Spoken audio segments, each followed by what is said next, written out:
فېسبۇك e'lon qilgan bayonotida Xitoy to'r jasuslarining saxta Facebook hisoboti va to'r bekatlarini ichish orqali Uyg'urlarning kompyuteri va aqliy iqtidorli telefonlarga singib kirishga uringanligini oshkorlagan. Şirket bu yuqori saviyadagi maxfiy mashg'ulotning Uyg'ur faoliyatchilari, jurnalistlar Turkiya, Qozog'iston, Amerika, Suriya, Avstraliya, Kanada va boshqa davlatlardagi bir qism shaxslarni nishon qilganligi bildirildi. Bayonotga qaraganda kompyuter jasuslari, jurnalist va faoliyatchida ko'ringan kishilarga vakolatan saxta hisobot, saxta to'r bekat va telefon app ichish orqali Uyg'ur jamiyatiga singib kirishga uringan. Ba'zi ahvollarda kompyuter jasuslari Uyg'urlar yoqtiradigan xabar to'r bekatlarini aslidagiga o'xshash qilib yasagan.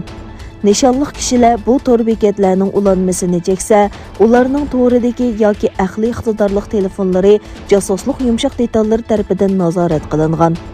Bir to'r bexatarlik shirkatining xabariga qaraganda, bu yumshoq detal kishilarning o'rni, knopka taxtasi va telefon daftari qatorliq uchurlarni to'play oladi ekan. Facebook'ning xabariga qaraganda 2019 va 2020 yillari jami 500 ga yaqin kishi bu to'r hujumiga uchragan.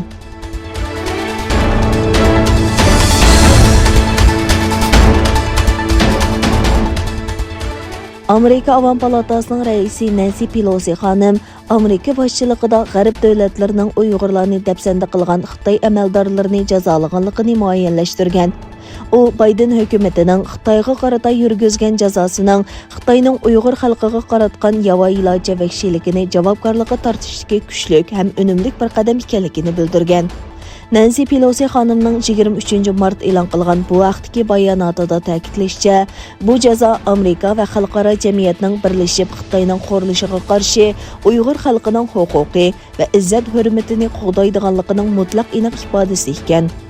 Amerika, Yevropa İttifoqi, Kanada va Angliya 22 mart kuni birli vaqtda Xitoyning Uyg'urlarni dәpsəndə qilgan 4 nafar amaldori bilan bir davlat apparatini jazolagan.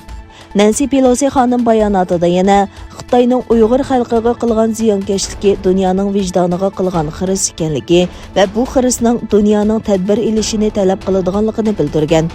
Onun aytishicha, Amerika Davlat Majlisi Uyg'ur majburiy emgigini cheklash qonun loyihasi, Uyg'ur kishilik huquqini qo'g'dash qonun loyihasi, Uyg'ur majburiy emgigini oshkorlash qonun loyihasini kun tartibga qo'yish orqali qonun chiqarish jihatda texmo ilgarilab harakatga o'tadi ekan.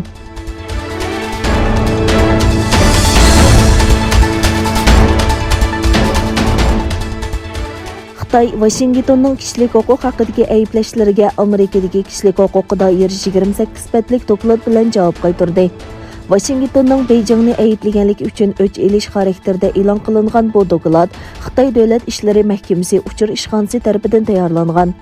Bu organ Amerikaning 2020 yilimi o'zining masalasiga duch kelganligini ta'kidlab, yuqum kontrolligining yo'qolishi, fuqarolarning noroziligi, milliy ziddiyat va ijtimoiy bo'linishni misol qilgan. Doklatda 6 yanvar parlamentning ishg'oliyati va qurol zo'ravonligiga diqqat qilingan. Beijing hukumati har yili mushuningga o'xshash doklat bilan Amerikaning Sharqi Turkiston, Tibet va Hong Kong siyosatini tanqid qilishiga qarata o'ch oladi.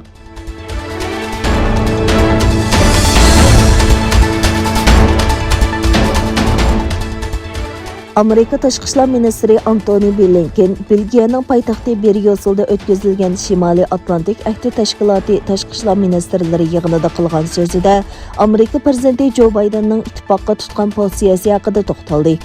Shimoliy Atlantik ahdi tashkilotining iqtisodiy, texnika va ideya sohasidagi tahdidga taqobil turish iqtidorini kengaytirishi kerakligini aqlagan Bિલિન્કેન, bozor va texnika sohasidagi xalqaro boyliqlarga erisha oladigan Xitoy bilan Rossiyaning bu boyliqlarni Amerika bilan ittifoqdoshlari orasida qalaymaqonchilik keltirib chiqaradigan usulda ishlatadiganligini aytdi. So'zida Xitoy bilan bo'lgan raqobat haqida to'xtalgan Bિલિન્કેન, Amerika ittifoqdoshlarini Xitoy bilan Amerikadan birini tanlashga zo'rlamaydi. Shak shubhisizki, Xitoy xalqaro sistema qoidasi va ittifoqdoshlarimiz bilan o'rtaq qimmat qarshimizga buzg'unchilik qilib, kollektiv bexatarligimiz va boyligimizga zolimlik bilan tahdid so'layotdi. Ammo bu deganlik bu davlatlar Xitoy bilan hamkorlasha olmaydi deganlik emas.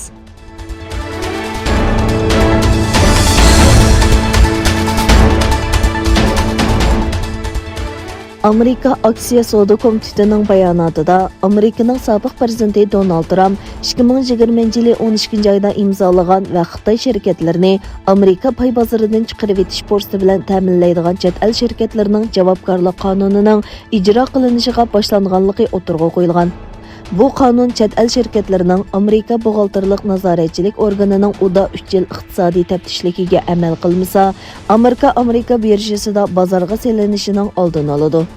Xitoy shirkatlarini nishon qiladiganligi o'tirg'a qo'yilgan bu qonunning Alibaba, Baidu, Pinduoduo va Xitoy nefti qatorliq shirkatlarga ta'sir ko'rsatadiganligi ko'rsatildi. Bundan boshqa bu qonun ommaviy shirkatlardan ularning chet el hukumatining kontrolligida yoki emasligini oshkorlashni talab qiladi.